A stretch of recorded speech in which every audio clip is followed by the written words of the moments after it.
Hello and welcome to the DPN car collection here at DPN TV YouTube channel.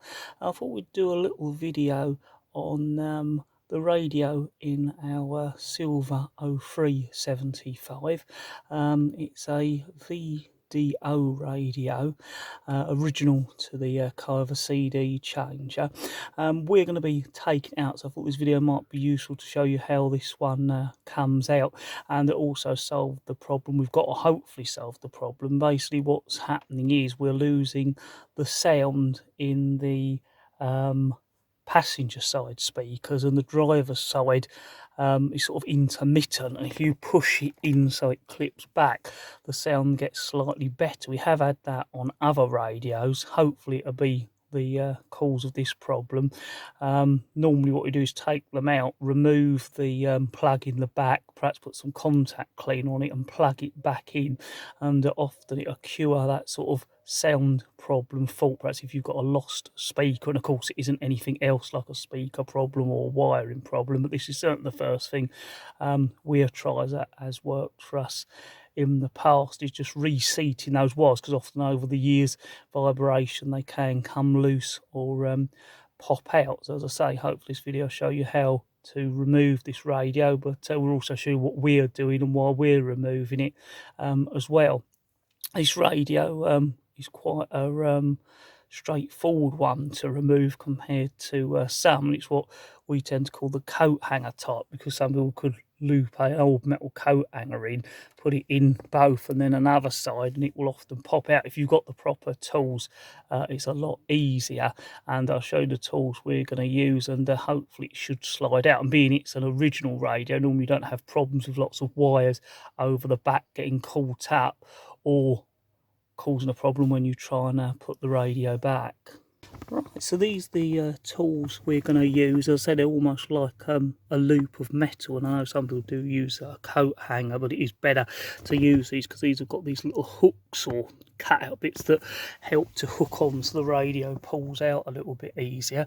One thing I did forget to mention with the radios, that all rover radios, that's certainly the original rover radios, are normally coded. So if you are going to remove the radio and unplug the plug at the back, or of course disconnect the battery, then you do need to know the original rover code.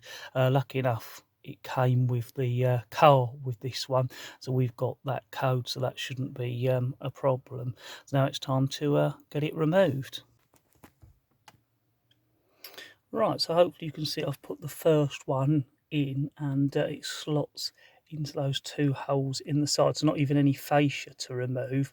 And what I'm going to do is put this one in. As you can see, it's got those little cutouts there, and they face into the radio, and it's a case of putting them into the holes, pushing it forward. You'll hear it click like that, and the radio should jump forward.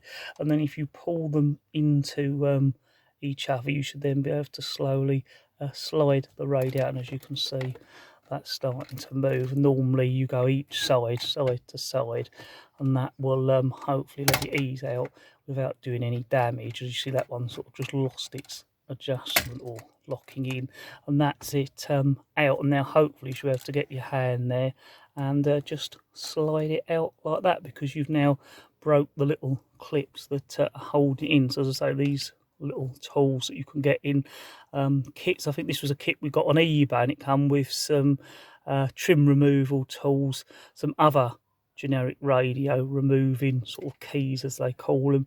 And listen, if you're very lucky, the car may still have the originals. Now, none of our cars have come with those keys, but as I say, these generic ones for this design of radio, which was quite common in Rovers, is sort of very useful to have.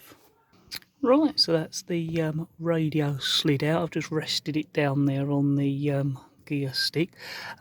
Plenty of wire, there normally is on the original systems, and we've just put our radio keys down there. It's quite nice, as this has got quite a generic and universal set of plugs.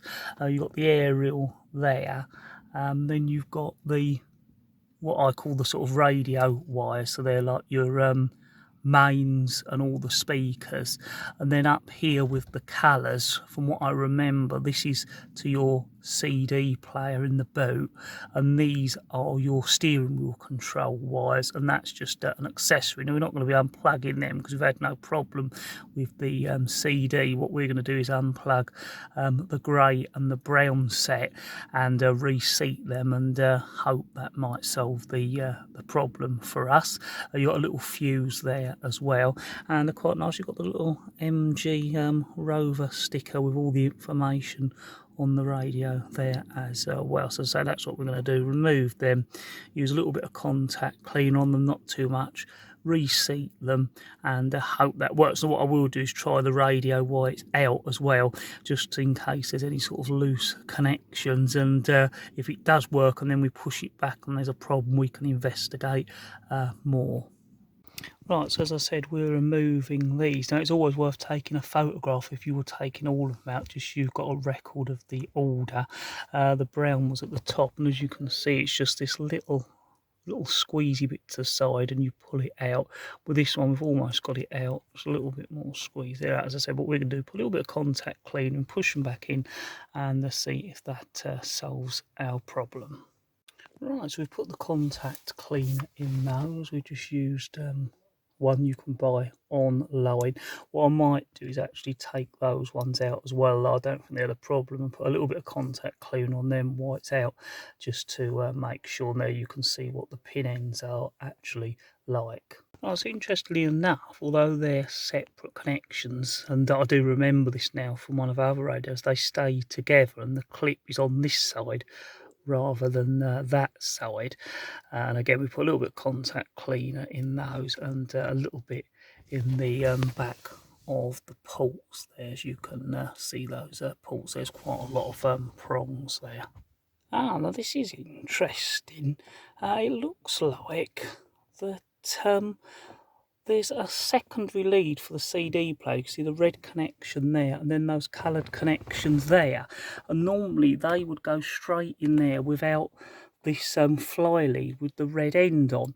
Now, we're also doing a separate video sorting out the CD changer in the boot and checking all the connections, and we found that had like a fly lead, almost like the original lead that runs from the front to the boot was not for this radio, and then they've had to put in two little fly leads each end to work with this radio and the CD change. I know whether that was a change in order on this car, or they had to do it with all the cars because the radio that was originally going to be fitted in they could no longer get. But certainly interesting, and what I'm going to do before I put it back is just put a little bit of contact clean, and once again unplug and plug in those sockets to make sure those connections are all right as well. But it's certainly worth looking at because I nearly missed that, so check that lead for the CD player that I've shown you. As a little further down there could be a connector if they've had a job getting the original radio or the factory radio that was fitted, but not to fit that wire. That's the only thing I can think it's for. Certainly, but very, very interesting. As I say, I thought I'd add that in just so you're aware of that as well if you're doing this radio. Although, as I said, this radio may be fitted in another car without this, but certainly worth looking for. Right, so as you can see, what I've done now is put back the wires into the back of the radio, and where that red connector is like the fly lead, which I assume then gets the wires in the right arrangement for this stereo. As I say, I've put a little bit of contact cleaner in there and unplugged them and plugged them in a couple of times, and hopefully, as we say, that will sort out any of the problems. As I said, I added this in just before I was about to put it back. I noticed that, so I thought I'd cover that in case it's on your radio as well.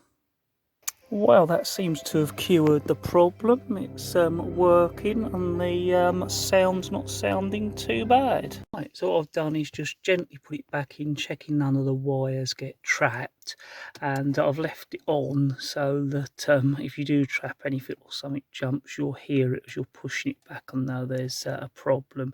And you shouldn't need the keys to put it back. The other interesting thing is we haven't had to re-enter the code. I got the book from Indoors, the little radio supplementary book where we've got the the code written down, but for some reason it didn't need it. Well, that's because we didn't have it disconnected for long enough, or I didn't remove all the connections. The backup power remained in. Makes it easier for us, which is the good thing. That's all I'm going to do is gently just push it back a little bit at a time until it clips back.